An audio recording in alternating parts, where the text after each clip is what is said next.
It's Kate. And Oliver Hudson. Host of the new podcast, Sibling Revelry. That's right. We started this show because, you know what? No one talks about siblings and that dynamic. The siblings, they know each other better than anybody. Yes. You know. Listen to Sibling Revelry on the iHeartRadio app, Apple Podcasts, or wherever you listen to podcasts. I'm Jacob Goldstein. I used to host Planet Money. Now I'm starting a new show. It's called What's Your Problem? Every week on What's Your Problem, entrepreneurs and engineers describe the future they're going to build once they solve a few problems. I'm talking to people trying to figure out how to do things that no one on the planet knows how to do, from creating a drone delivery business to building a car that can truly drive itself. Listen to What's Your Problem on the iHeartRadio app or wherever you get your podcasts. Episode 206, Building Holistic Wealth with Keisha Blair. Welcome to the Frugal Friends podcast, where you'll learn to save money, embrace simplicity, and live a richer life. Here are your hosts, Jen and Jill.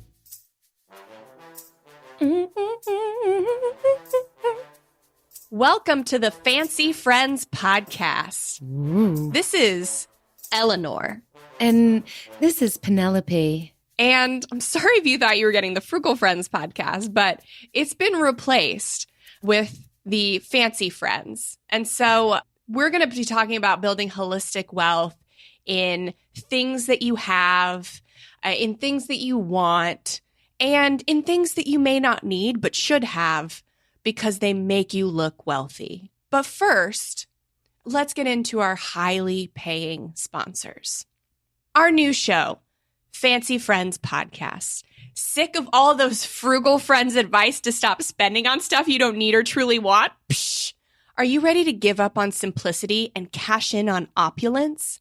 Then our new show, Fancy Friends, is for you. And if it's not for you, I'm sure you can think of the name of somebody in your head right now who this should be really good for. To celebrate the launch of our new show, Fancy Friends, and its after show, Whiskey Women, and 4 years of hosting Frugal Friends, but like mostly the other stuff, we are hosting, Eleanor and Penelope, that is, we are hosting a party on April 23rd in St. Petersburg, Florida.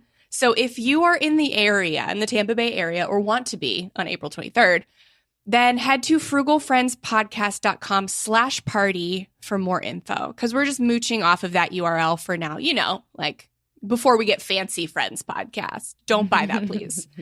We just thought about that. So come join us, Eleanor and Penelope, on April 23rd, 2022, if you're listening to this in 2022. If you're listening Love to to this have you on, for the Fancy Friends. On April 1st, 2022, especially. Oh, on that April Fool's Day when Jen and Jill get replaced by Eleanor and Penelope. We thought of those names on the fly. We did. Really good. Yes. Yeah. Not, in all not seriousness. to dig at anybody actually I know, named right? Eleanor or Penelope, but they do sound a lot more high-end than Jen and Jill. I'm not going to lie. They do. We were actually going to, if we had a daughter, we were going to name her Eleanor. So my very good friend's daughter's name is Eleanor, and she is a gem. Oh, and she is so fancier lovely. than me. She's 100% fancier than me. For sure. Yeah. I expect it with a name like Eleanor. But in all seriousness, we are hosting a party in St. Petersburg on April 23rd. Please, if you are in the area, we'd love to see you. frugalfriendspodcast.com/party. And this is from actually Jen. This is amazing. And actually, Jill, we'd love to see you, celebrate with you. So much to celebrate. Yes, we have so much to celebrate. We have over 200 episodes. It's our 4-year anniversary.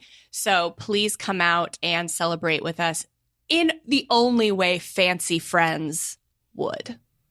Yes. All of the fancy frugal things.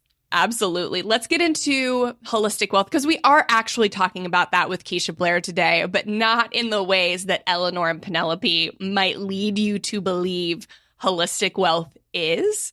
we're talking about it in not just terms of money, but like the wealth you keep in your life. And Keisha Blair is an economist. She's the best-selling author of the book Holistic Wealth. And she just offered so many ideas that really echo and build upon what we have been talking about for 200 plus episodes. So if you want to queue up a few of those to listen to after, we think episode 194, Paying Off Debt and Your Mental Health with Melanie Locker, that's a really good one.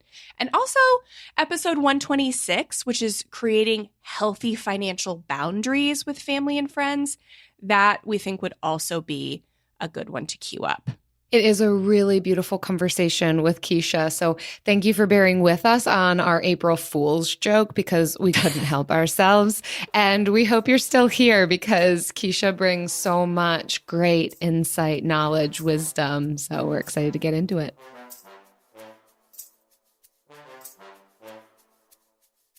Keisha, welcome to the Frugal Friends podcast. We are so happy to have you here.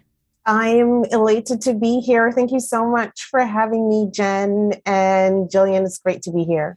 Oh, we're so thrilled. We had so many technical difficulties before we started, which says to me that this is going to be a fantastic episode. And I know our listeners always like hearing the holistic part of our personhood and how we are so much more than just the financial decisions that we make. And all of us, every part of us goes into even those decisions. So excited for another perspective today. Thanks for coming on.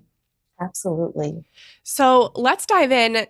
Tell us, Keisha, a little bit about the viral article that inspired your book, Holistic Wealth. Absolutely. So, as many readers will see once they start diving into the book, I went on a sabbatical after my husband died. So my husband died when I was 31, just 8 weeks after I gave birth to my second child. And as you can imagine, it was sudden, it was tragic. It was a very rare disease that most doctors will never see in their lifetime, only in textbooks. So most doctors will never see a living case of this disease. It was so rare. It took them 1 year to do the autopsy, to get the autopsy results, and they had to assemble an international team of pathologists and experts. Like this was like a medical mystery.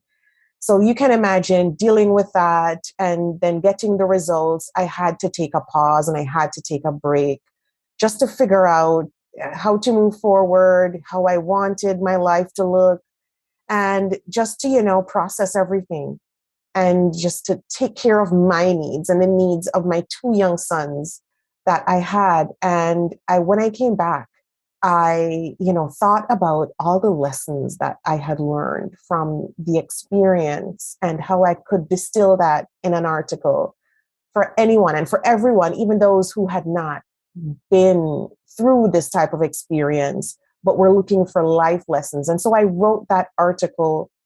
Honestly, I wrote that article so quickly. I wrote down those 40 life lessons in a matter of about half an hour to 40 minutes, and I published it on Thrive Global. And I published it and left it, and I thought, you know what? It was the most vulnerable piece of writing I had ever done. I really bared my soul in that article.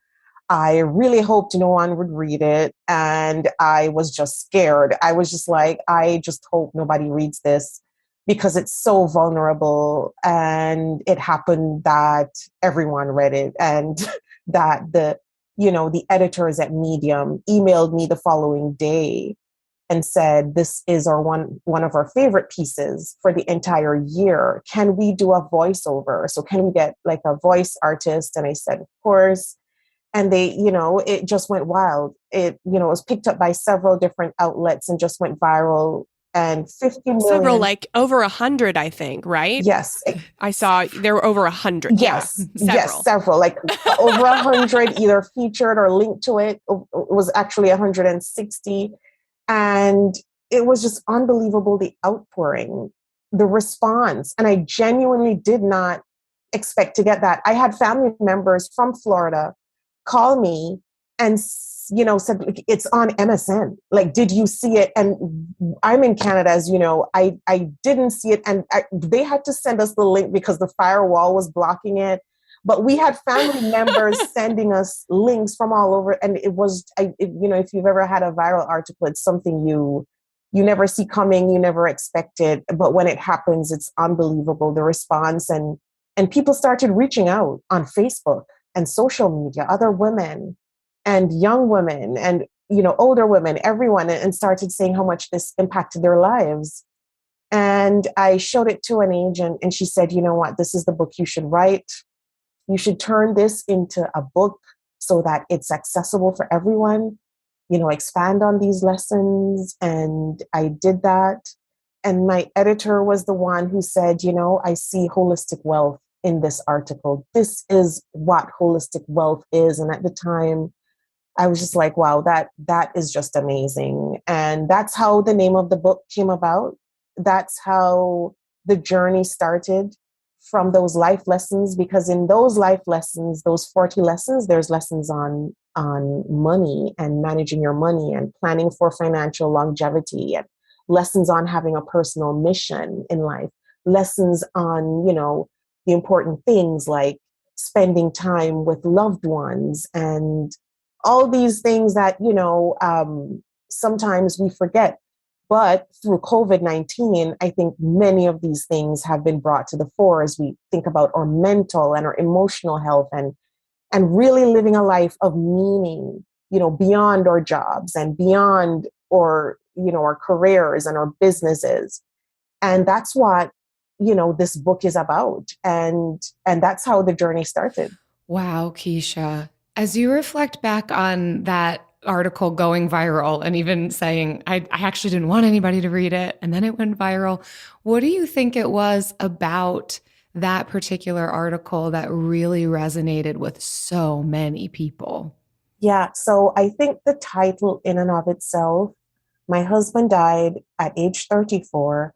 Here are 40 life lessons I learned from it. Like, I know the title was very compelling. Mm-hmm. And in the beginning, in the intro of the article, I said, I walked into the hospital with my husband living and breathing and walked out with my husband dead 3 hours later and with a white plastic bag in my hands. And I'll never forget that line, because every time I think about it, I envision me walking out of that hospital with that white plastic bag with his belongings.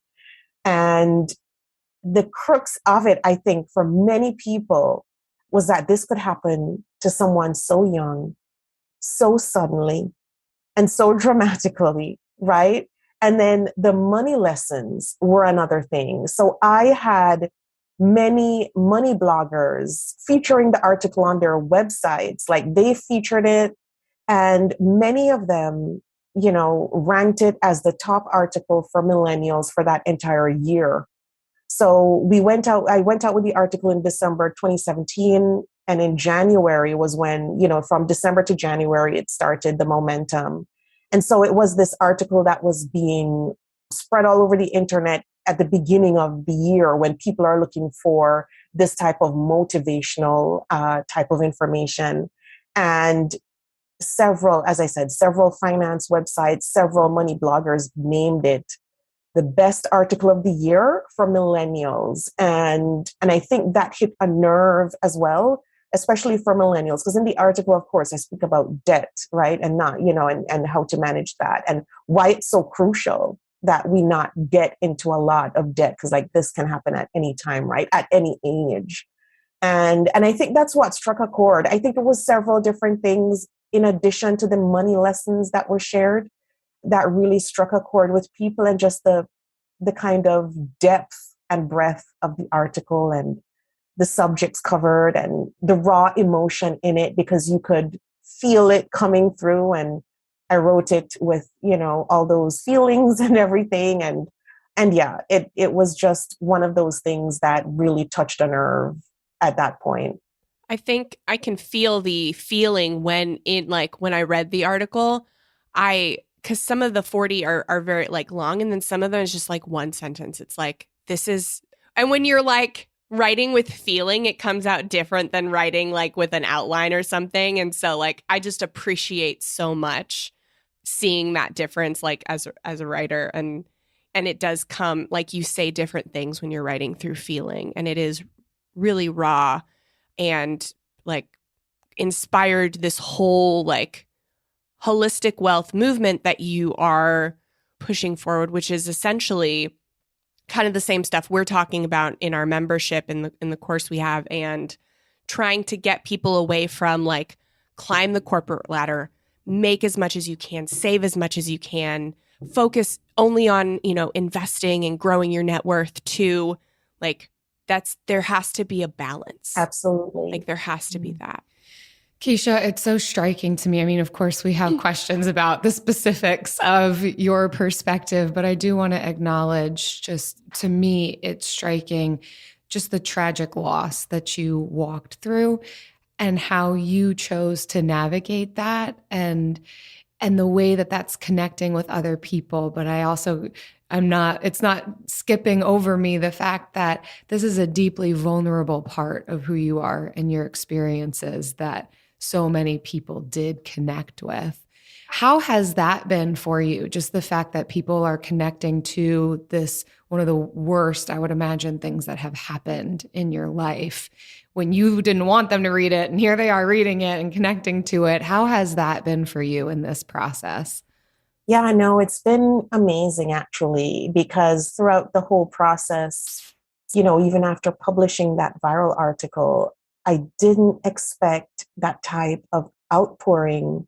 Like, I knew how vulnerable, I knew how tragic the situation was in terms of, just the suddenness and the circumstances surrounding it, which was just unbelievable that, it's basically a medical mystery and so rare. But when people started reaching out, I knew that this was needed by so many, especially women. And so many of them that were reaching out had just gone through either similar situations or just another type of life-altering setback.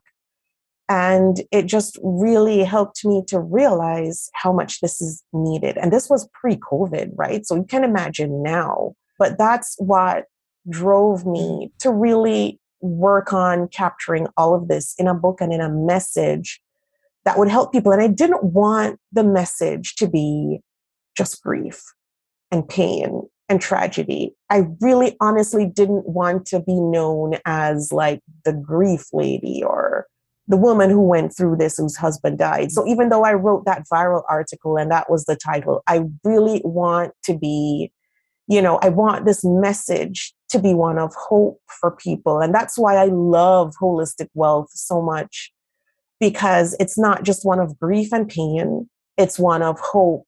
And it's one of, yes, you can live a holistically wealthy lifestyle, even after a life-altering setback.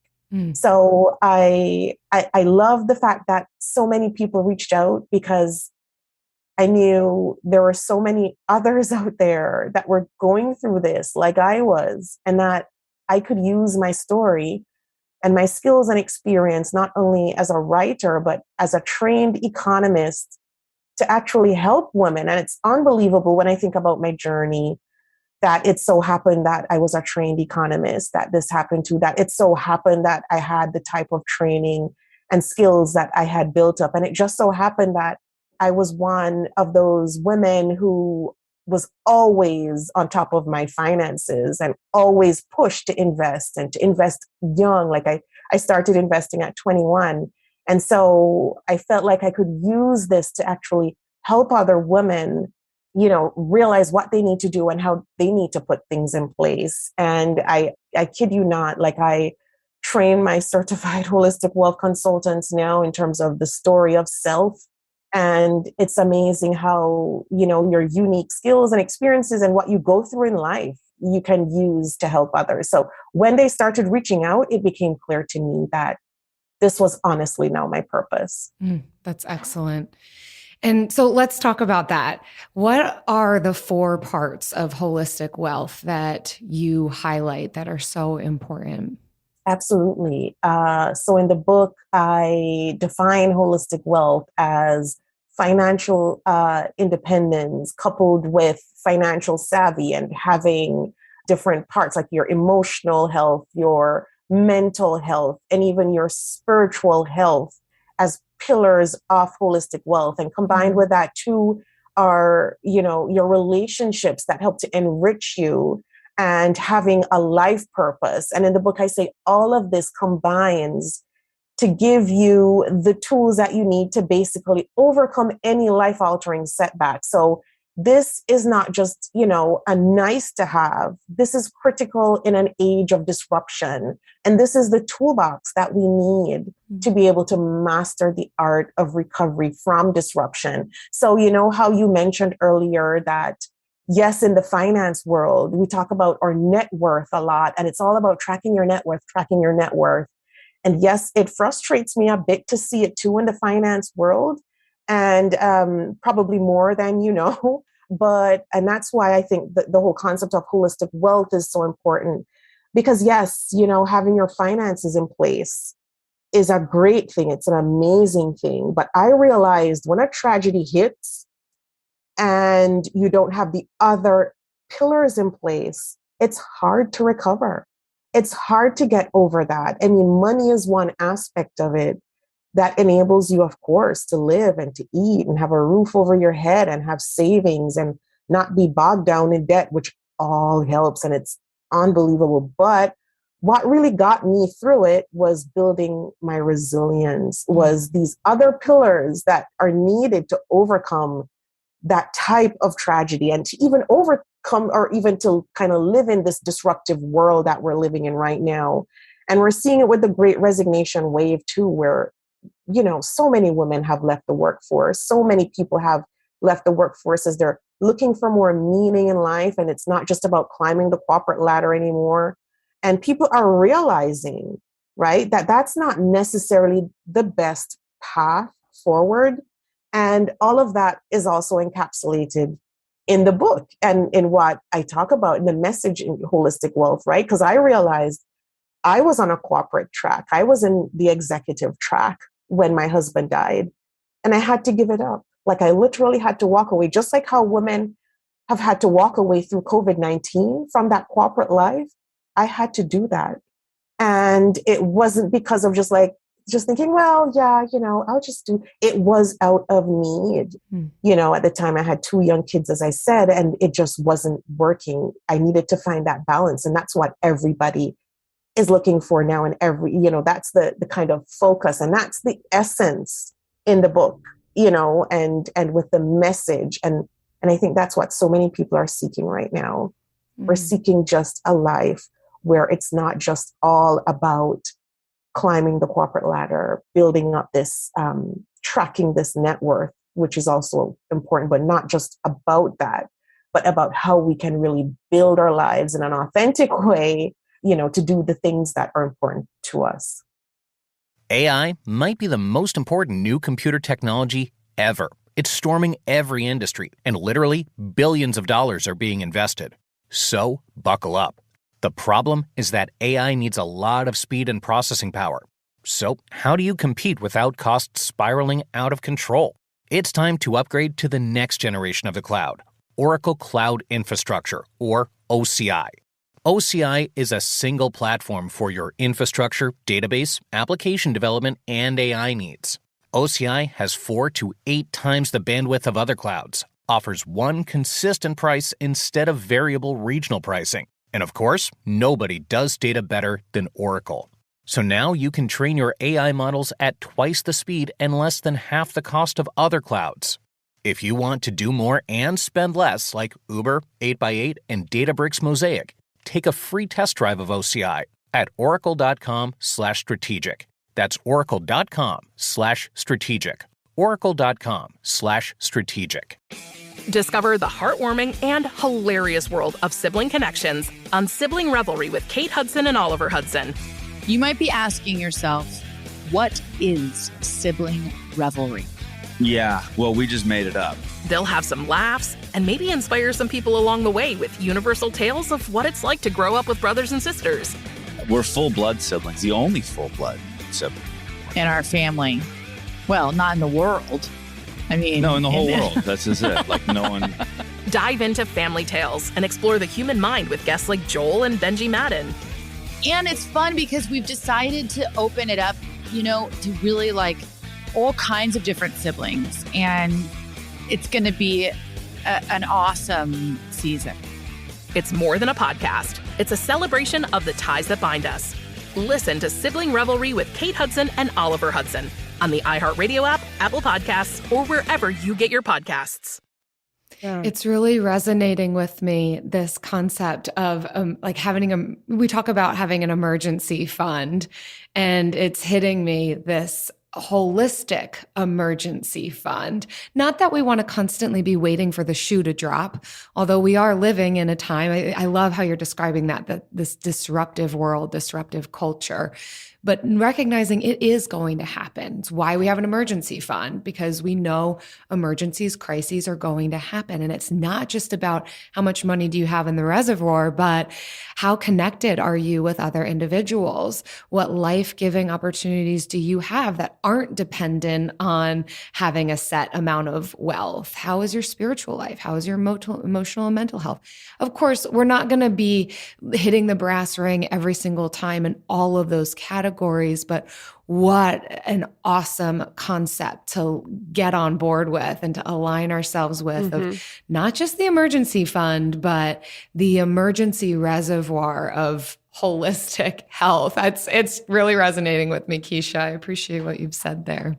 I love that. I love that it is a wealth that it's not self-centered. I feel so much of the content we see is self-centered wealth, like how much I can earn, how much I can save, how much wealth I can build.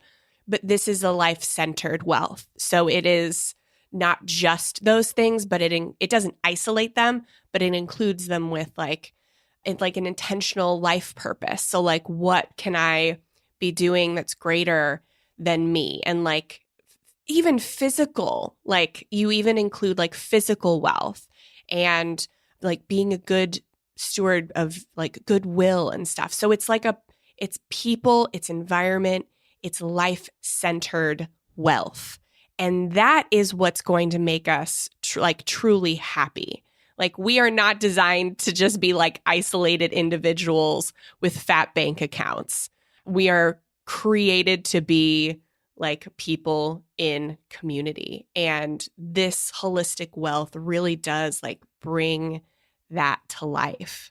Absolutely. And that's exactly it, Jen. And that's what helps you to recover from disruption too, is knowing that you are contributing to the greater good, to humanity, and our purpose is always, and I said this on another podcast recently, our purpose is never actually just to be at this or a particular net worth or figure, or when we get to $1 million, we would have achieved a purpose in life. That's not exactly how it works. So our purpose is to drive humanity forward in whatever way that we can use our unique skills and experiences to do. So yes, if you hit that, figure and you can use it to then drive humanity forward, and that's great. But I just never ever look at tying my identity just to a particular net worth or a particular job title or a particular company, or it's just greater than that. Because I think in doing that, and I talk about money blocks in the book too, and that's a critical money block actually, when you tie your self-worth to your net worth. And it's something that I honestly don't want us as women to get too bogged down in, because it can be a recipe for failure, for disaster, if you never meet it, right? If it never happens. And does that mean now that you're a failure? Does that mean that you haven't done what you're supposed to do? No. So I love those points that you've brought forward, because like deep in the weeds in the book, those are some of the things that I want, women to know. As a trained economist and someone who has written federal budgets, someone who has, like I've been there, done that. Like it's when once you hit this very hard period in life where you have to really look at recovering from some form of disruption, those things are not necessarily the things that are going to get you through it, in its entirety. Absolutely. So for any of our listeners experiencing or who may experience intense grief. I know you don't want to be like the grief person, but I just feel like you're too valuable to have here and us like not dive into this. Because like I know for me personally, my mom, well, I lost my dad when I was 16. So my mom was widowed at when I was 16. And so the grief was really intense, and she made a lot of poor financial decisions while in grief. And I don't want that for anybody else. And so as someone who's trained in this and has experienced this, like, how can somebody who's experiencing intense grief, like, be pursuing holistic wealth? What should they pick up? What should they lay down? Like, what would your advice be for them? Yeah, no, absolutely. And thank you for bringing that forward, Jen, because at the Institute on Holistic Wealth, we're actually releasing our Trauma of Money course today. And it's a certification called the Certified Trauma of Money Consultant. And you know how you mentioned your mom being widowed, you know, when you were younger and making bad financial decisions. Well, that's one of the effects of trauma. And it's unbelievable what can happen to the brain during trauma that allows us to make these decisions. I mean, there's cognitive bias, there's cognitive overload. The risk taking can go either way. It can swing to being extreme, or it can cause paralysis with money. I've heard widows talk about money as blood money, as something that is just horrible and something that they can't even begin to wrap their minds around. So that's a very important point, and something that is so important for people to realize. And so in terms of, you know, being in this intense period of grief and looking to craft a life of holistic wealth, you know, there's so many lessons laid out in the book, but I would, you know, speak about one or two that are very important in the weeks and months after you suffer a loss, when you feel so overloaded, right? And you feel overwhelmed and you're not sure what to do. And I know in the moments after, for me, I had to take a step back. I had to take a step back to exercise self-care and to take care of my mental health. And in doing that, I had to establish boundaries. And, you know, I talk about saying no in the book, and there's an entire chapter on that.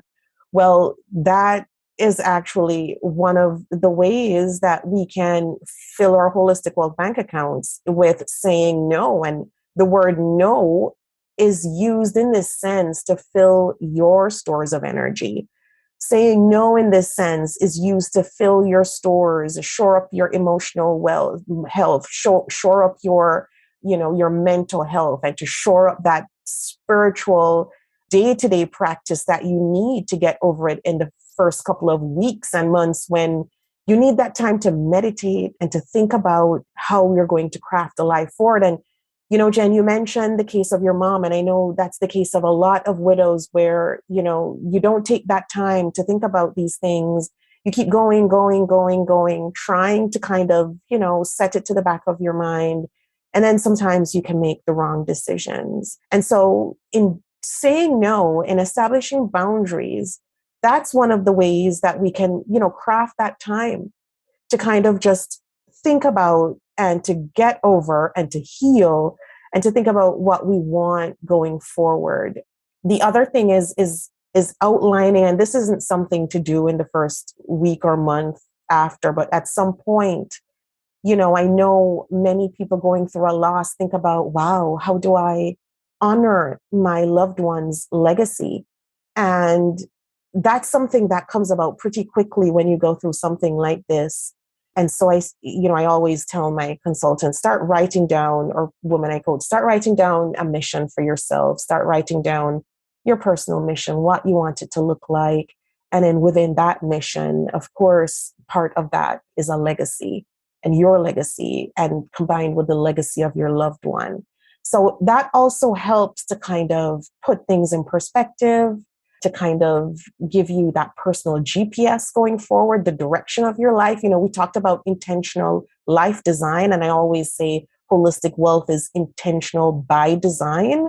It's unbelievable the intentional steps that I had to take. Like, everything had to be intentional and methodical, which phone calls to take in the first week. Someone had to be screening my phone calls. I mean, it's that,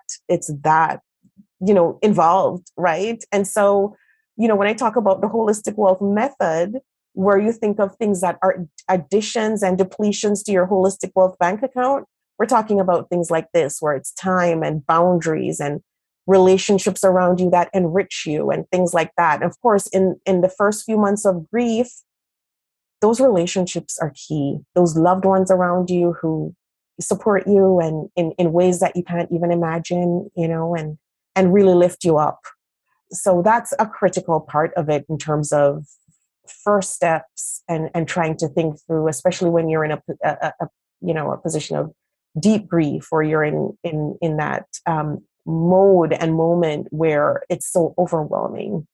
I appreciate the kind approach that you're advocating for, and how much of this speaks to you having walked through it and now being able to walk others through navigating financial decisions and holistic wealth, whether going through grief or not. But I think anytime there's an acute transition, tragic loss, grief of any sort, there can a lot of times be guilt and shame attached to that. It's almost like I counsel a lot of people going through grief and transition, and there's always some component of feeling as though I'm not doing this right. And I know I'm not doing this right, but I don't totally know how to make all of these massive decisions. And like you said, I can highlight, it's that reservoir of the holistic that hopefully is present. And if not, that's what we can be aiming for, of who do I have around me? Who's trustworthy? Who's in my court that I can be leaning on and receiving from? And how can I be kind to myself in the midst of that? I think it's okay to say, I made some really awful decisions in like the week, month following this tragedy, but not staying there. And how can I move towards the things that are going to be life-giving, beneficial for me, for my family? But I can just affirm with what you've said, Keisha, that those first couple of weeks following a tragic grief and loss, I don't think we can expect too much from ourselves. We don't exactly know how it's going to hit us or how we're going to navigate it. But my goodness, where there's community, that's the reservoir I think we can tap into. Overall, kindness. Mm-hmm. Absolutely, Jillian. And just to pick up on there really quickly, and this is something that I also, tell women. The other thing is, you don't know how it's going to hit you too, and how it's going to change your relationship with money, because then it gets complicated. It gets complicated, especially if you're in receipt of a pot of funds tied to that loss. Then we're talking about a whole new different ballgame of survivors' guilt and financial guilt, and a whole new slew of issues start to arise. So absolutely, it's great, when you're in a state of happiness and and everything is going well for you in life, and you're loving everything about your money and your funds, and then everything falls out. And even though you might have those funds available, it's not happy. It's not tied to happiness. Now it becomes tied to utter grief and sadness. And that's why this holistic wealth perspective is even more important. That's why I'm trying to drive it home to people, because you have no idea how you're going to see the money. We know of millionaires every day who are committing suicide. They're not necessarily happy or holistically wealthy, but they're taking their lives. So this is something that I just want, people to be just aware of. And the points that you raised are very important. I think this holistic wealth, whether going through grief or not, because you're describing both and of recognizing when you're going through grief, how connected those finances are with mental and emotional and relational and spiritual health. And when we're not going through great loss at any given point, it's still connected. No matter what season of life we're in, this matters to be considering our whole personhood. But that being said, so to move a little bit out of the grief and loss component, for those at really any stage of life wanting to recognize this, that, okay, not anything is promised to us or to our loved ones or those around us. Not each day is a gift. And yet we hope to live long lives and plan responsibly and intentionally for that. What advice would you give for finding kind of the tension of holding both, recognizing crisis, emergency, tragedy can happen, but we also want to plan for a life fully lived for a long time? How do you recommend holding that tension? And that's a great question, especially with everything that we've discussed so far, right? And so that's kind of the center and the focus of the work we do at the Institute on Holistic Wealth, because when I train certified holistic wealth consultants, I'm training them to develop or to help clients build a holistic wealth portfolio. And this holistic wealth portfolio is, comprises the pillars that we talked about and really resolves that tension that you mentioned about balancing the finances with the other pillars in our lives. Because, when you have a financial advisor, and I train financial advisors with MBAs with their own firms, and they came forward to me and they were like, no, there are too many gaps in the market where, yes, we're giving women financial advice, but we're not tapping into the holistic perspective that you outline in your book. And so that's what we're doing. One part of the portfolio is a financial independence portfolio, right? And within that, you're planning on taking the breaks you want to take. You're planning on retiring at the date you want to retire. And you're planning on all the bits of your financial goals within there. And then we have the rest of the portfolio that balances out all of the other, money-focused goals. And of course, as I said, like, women are looking for a life of freedom over their time, freedom over their money. So they're looking at crafting a holistic wealth portfolio that looks completely different from one or portfolios that we're used to seeing. So I just wanted to make it clear, because if you Google holistic wealth, you'll see a lot of financial institutions talking about holistic wealth.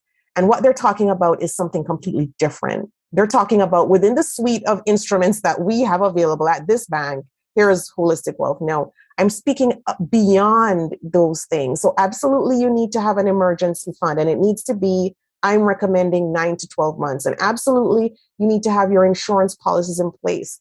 And absolutely, you need to have some investments and all of that, right? You need to be investing. But beyond that, we have some other life goals, right? Like, I might want to retire in the next 3 years. I might want to retire in 10 years. How am I planning for that? And how am I planning for the life that I want to live in retirement?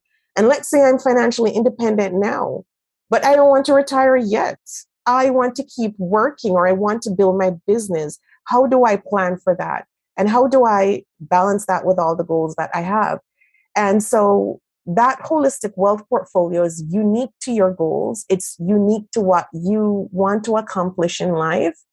And it has everything in there. We talked about the trauma of money. We talked about the fact that you might have gone through a setback. How can we build a holistic wealth portfolio that is resilient for you, that helps you to bounce back even better than before? Because when my husband died, that was one of my main pet peeves. It was like, oh my gosh, am I going to be set back permanently in life now? Luckily, I had started investing at 21 and was financially independent by 31. So when he died, I already had a multi-million-dollar portfolio of investments, right? But I was still thinking about, okay, well, now it's, one person, and I'm just 31 now. What about when I reach 50 or 60? What is my portfolio going to look like? And I was concerned about that still. So I still kept investing and I still kept doing things. But honestly, if I had had this holistic wealth portfolio before my husband died, some of the things that I would have done differently. And the sabbatical I went on would have been planned for. Every step that I would have been planned for. And that's what we help women do. So that's how we kind of get over that tension between, that finances and living a life of joy and aligning. And what about the other pillars? And then you can see where you're weak, right? You can see where in the portfolio, where you're lacking, where the gaps are, how resilient your portfolio is. If we plan for 2 life-altering setbacks per decade, can you overcome these setbacks? And are we planning for that properly within your portfolio? Because if not, there's a problem. And these aren't things that are happening at the bank or, so this is something that a solution developed from my perspective based on, what I know was needed in the industry. And I'm coming at it as a female economist, as someone who knows, in terms of budgeting and paying down debt and all this type of thing, what it is that I think women needed. Keisha, thank you. I love that you refer to it, as a portfolio. And I think other nerds will resonate with that. Non-nerds may be uncomfortable by it, but it's a portfolio that has all the things in it. It's not like a spectrum where you can choose your money or living your life. It's not a spectrum. It's a portfolio. And we put all of them in there and we can change. It should be diversified, but we can change the ratios at any time we need or like. Mm-hmm. And I love that kind of shift in mindset on you don't have to balance. It's not a seesaw. It's a portfolio that you create and adjust. Absolutely. Speaking of diversification and shifting in this podcast. It's how we diversify this podcast with the Bill of the Week.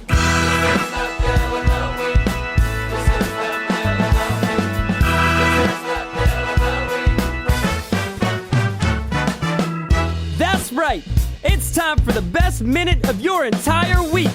Maybe a baby was born and his name is William. Maybe you paid off your mortgage. Maybe your car died and you're happy to not have to pay that bill anymore. Duck bills, Buffalo Bills, Bill Clinton. This is the Bill of the Week. Keisha, every week we invite one of our listeners or our guests to share with us their Bill of the Week. And you have thought about it. I know you've thought about it hard, and you've got one for us. Yeah, so I think it's interesting, the Bill of the Week concept. And you know that I, for instance, am the host of the Holistic Wealth podcast as well. And that was launched over a year during COVID. And of course, that podcast has brought so much inspiration and joy into my own life.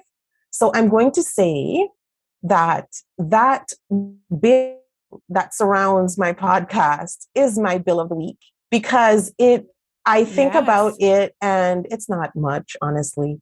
It's not a big bill, but I'm happy paying it because of how it fills my Holistic Wealth bank account, having this podcast where I've interviewed so many amazing women and men, and it's brought such joy. So I'm happy paying that. So that's one bill that I'd say actually fills my Holistic Wealth bank account. Oh, it's so beautiful, Keisha. Yeah, we know that bill, and we also love that bill. We love that bill. Oh, and I love how you've positioned this and the perspective of this podcast.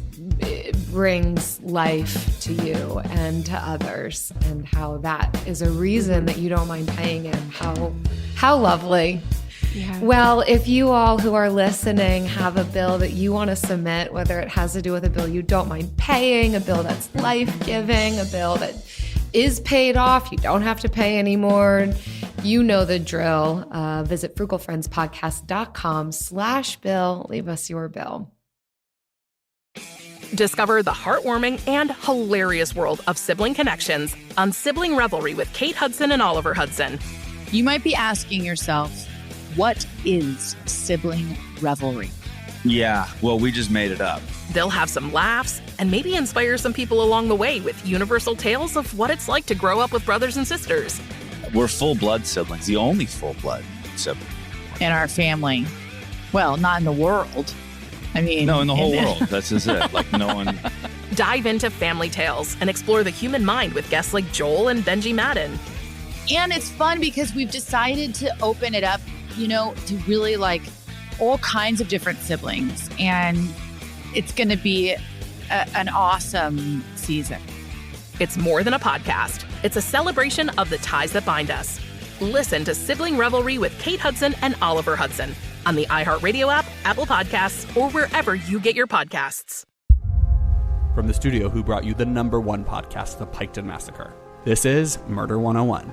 A group of high school students started a project to research a string of unsolved murders. Those murders happened in the mid-1980s. He's out there doing stuff. He just didn't stop. Everything that the students predicted through their profile turned out to be accurate. Redhead killer profile. Male, Caucasian, 5'9" to 6'2", 180 to 270 pounds. Unstable home, absent father and a domineering mother. Right-handed, IQ above 100, most likely heterosexual. There is no profile of this killer except for the ones the students created. Just because some of these women no longer have people to speak for them does not mean that they deserve to not be spoken for. What if this guy's still alive? Like, what if he comes after us? I said, are you going to kill me? And he said, yes. Listen to Murder 101 on the iHeartRadio app, Apple Podcasts, or wherever you get your podcasts. And now it's time for the lightning round. The lightning round. So today, in our vulnerable section of the podcast, we are all going to share how we are currently choosing the holistic wealth lifestyle right now. Because it's not something you like reach and then you're just like perfect at. You continually have to overcome some of the things that society tells you should want, that your family and friends tell you should want, and you have to consistently choose to pursue holistic wealth. So we're all going to share how we're doing that currently. So Keisha, as our guest and expert, we would love for you to go first. Yeah, no, absolutely. So I've chosen this path so many times, like in big decisions and in small decisions every single day. And then this new and expanded version of Holistic Wealth that's coming out in March, you will see there that I suffered a back injury. And that's an injury to my spine. And I've had to choose Holistic Wealth every single day as I think about my own personal health and how I deal with my everyday given this new injury. And it's amazing, when I wrote the first book, right, I didn't have that injury. It happened during COVID. And I've had to make serious lifestyle decisions and lifestyle changes. Some of the things that I would do on a daily basis, I can't do. And some of the things that I would otherwise take up, like different projects in my life or, different things that people would expect me to do. And you mentioned the expectations of society and family and friends that I've chosen not to because of this. And so that holistic wealth perspective is also critical as well. And I mean, it has to do with balancing priorities too, right? And balancing the way you live on a daily basis. So every single day, I think about what activities and things represent a deposit or a withdrawal from my Holistic Wealth bank account, because now I have this injury, especially too in light of that perspective, right? Think about what I eat and how much I have to rest and how much I can't overextend myself. So yeah, so that's my answer to that question. And it's amazing how, as you said, Jen, it's not this point that you reach and you put it down. We're constantly going through disruption. We're constantly having to navigate changes in our life that makes this framework and this holistic wealth concept even more relevant. And it's something that we need to think about on our day-to-day. I love what you said there, considering what represents a deposit or a withdrawal from your holistic wealth bank account. Something that we talk about in the mental health space, or at least within my role as a mental health practitioner, I guess you'd say that. is understanding emotional and relational and mental currency. Like sometimes it can help us to look at these aspects of our personhood in light of having it's not unlimited, that it can be depleted or added to. And so you're just giving me more vernacular. Thank you so much. I love that. A deposit or a withdrawal, and something that we can be at different stages of life even more aware of. What is this doing? Is this depleting me, or is this giving me life in all aspects of our personhood? And yeah, what that means when you're navigating a back injury. It's going to mean different things than when you're not physically injured. So amazing. Yeah. I love that too, because it's okay to make a withdrawal as long as we're making more deposits than we are withdrawals with anything. I think sometimes people can get caught up and be like, I can't live this lifestyle because it seems like self-centered, which is the opposite. We think, oh, we should only be doing things that align with our values, but it is a give and take. There are withdrawals and deposits. And I think that's healthy. I also love how you use the word disruptions, because I think people are used to using like the word challenge or setback or fail, but life, so I think we need to like get rid of those words from our vocabulary, because so often they're actually just disruptions from our life plan. They're just disruptions. And they're still, that doesn't diminish how like the magnitude of whatever it is, but it can make you feel less like a failure to use a word like that than to use fail or setback or something that like puts you back. Again, viewing it like a spectrum versus a portfolio where we're taking withdrawals and making deposits. So I think we're making really cool, hopefully making really cool mindset shifts here for people. What about you, Jen? So we're kind of like still in this investing in real estate back and forth. And it's just a very, very hard in the location that we're in. And we're very stubborn, and we're only looking in this location, and that's us. That's the path we are choosing, but it's still really difficult. And so we are having to make kind of like choices to kind of figure out if we are going to continue down this path or choose something else, because ultimately Travis wants to own his own business or be doing his own thing. And so that's kind of where we're at. That's why we're not maxing out 401ks and stuff, because we're stocking money for either real estate or some kind of other venture. And so that's a choice that's not very popular when you're a personal finance expert, to not be like maxing out a 401k. And then also some of the things we're doing, real estate investors probably wouldn't do either. So we're making choices that are right for our family and our family's finances and future, and like taking the wisdom of experts, but not following in their footsteps just because they were successful for those people. So that's kind of how that's the most current example I can give for choosing holistic wealth. Nice, Jen.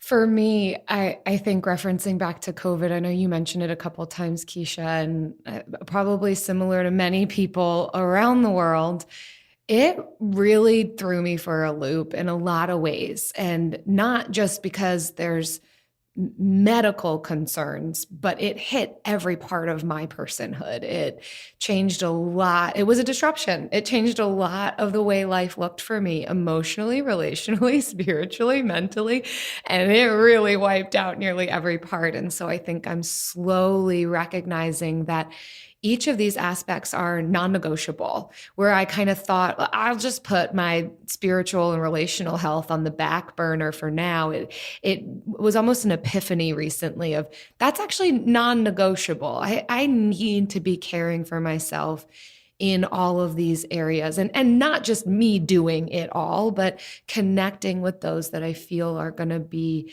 helpful in that process, and not just receiving, but giving in that too. So some examples of shifts that I made in the midst of that, and I'm continuing to make. I've not arrived by any means, but I'm seeing improvements in my whole personhood of making sure that I'm connecting with friends, even if it does have to mean Zoom. And I moved in the midst of the pandemic, so that didn't help much, but still staying connected with those people who are really meaningful and valuable to me.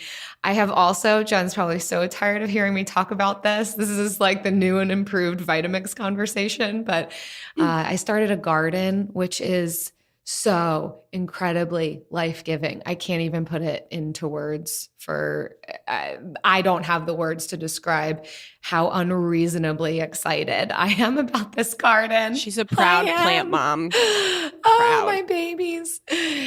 For me, this podcast, similar to what you're saying, Keisha, about the podcast, it's not a big bill and it's one aspect of who you are, but you're able to engage in these conversations. Like this podcast has and continues to be something separate from the work that I typically do, but another expression of my personhood that I think is necessary for me. So it's just, I'm kind of like collecting, I'm just collecting all these like little eggs in my basket that help me to feel alive. That's the goal. I want to feel fully alive, whether I'm walking through really deep pain and trauma or really celebratory times in life.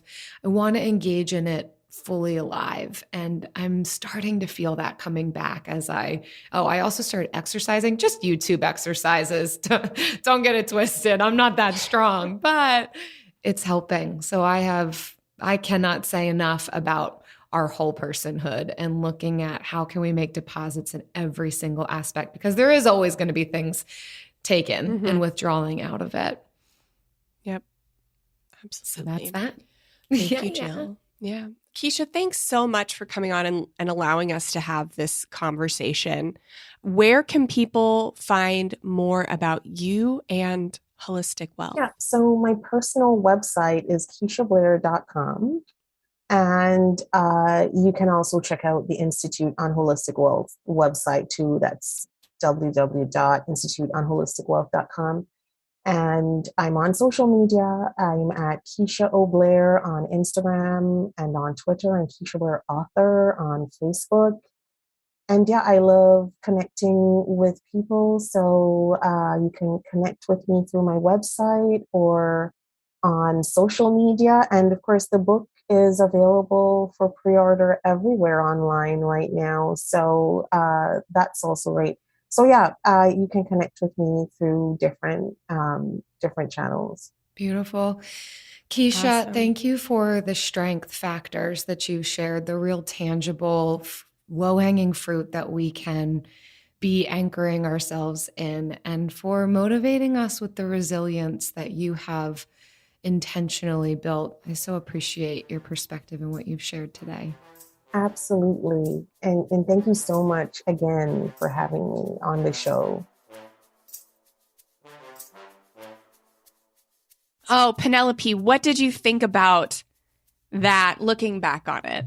Eleanor, it's beautiful. I think what we've talked about here with Keisha is for all people, whether you're frugal or you're fancy. I think she brings so much sage advice and perspective that we would all do really well to begin implementing on, but not just for the purpose of a goal, but lifelong, similar to how frugality is a lifelong aim. I think what Keisha's describing here is that as well. So I'm so thrilled to have had this conversation. I have so many of my own personal takeaways, and we hope that you all listening do as well. And feel free to share them with us in our community. Absolutely. It's finding that balance between, or again, I don't love the word balance, but finding that spot where you are thinking about the future, but also thinking about the present. And it's so easy to get caught up in one or the other. And it is a lifelong journey of figuring out what it looks like for you to think about both, because we're so wired, and it is better for us. Like goal singularity is so much easier for our brain to focus on. And it's great. We definitely promote goal simplicity and goal singularity.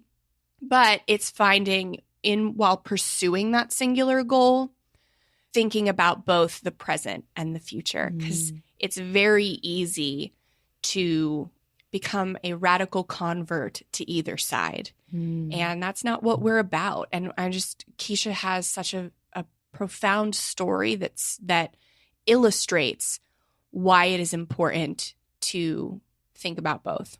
Agreed. So, yeah, thank you guys so much for listening. We hope you got as much as we did out of this interview.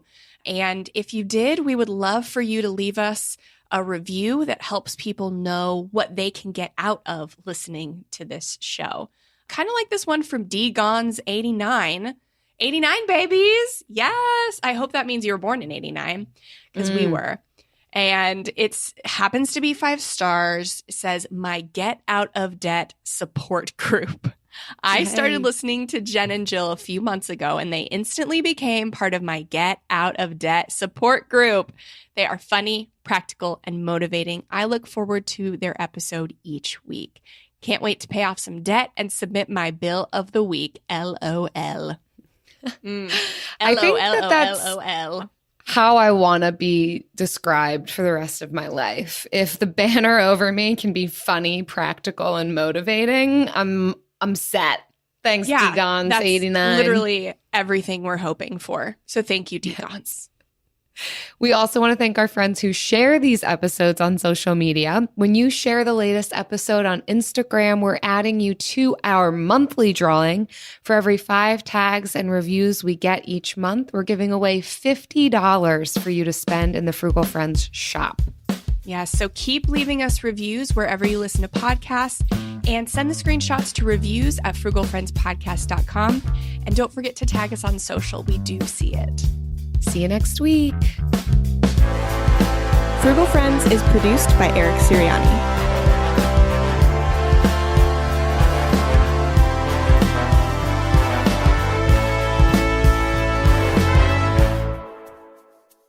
Oh, Eleanor, what do you think that you will do this coming weekend?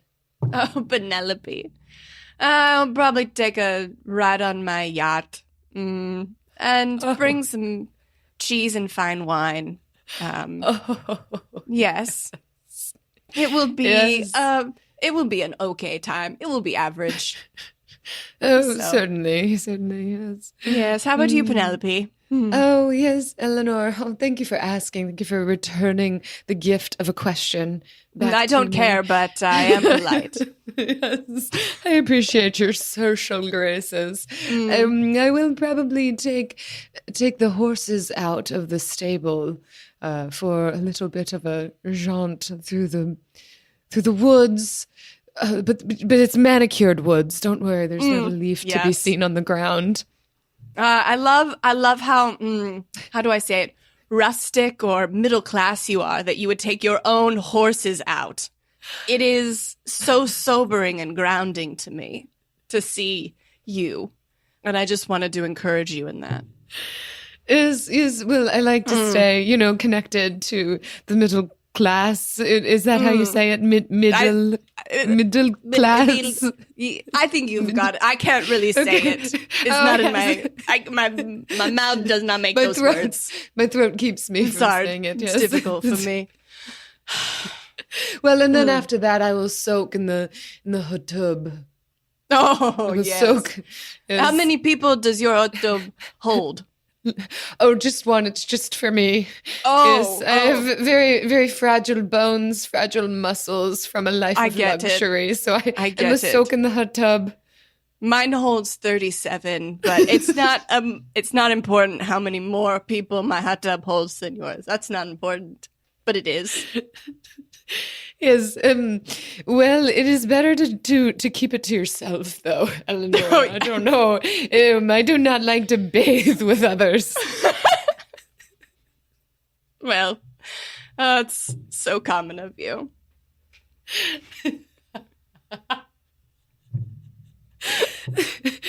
I did not go to the same school you went to be educated, Eleanor. I think I know a little bit more about hygiene, apparently, than you do. So it's fine. Well, it's fine.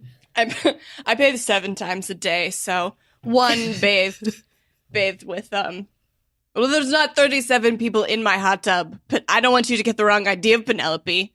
I'm so flustered now. I'm going. I'm leaving.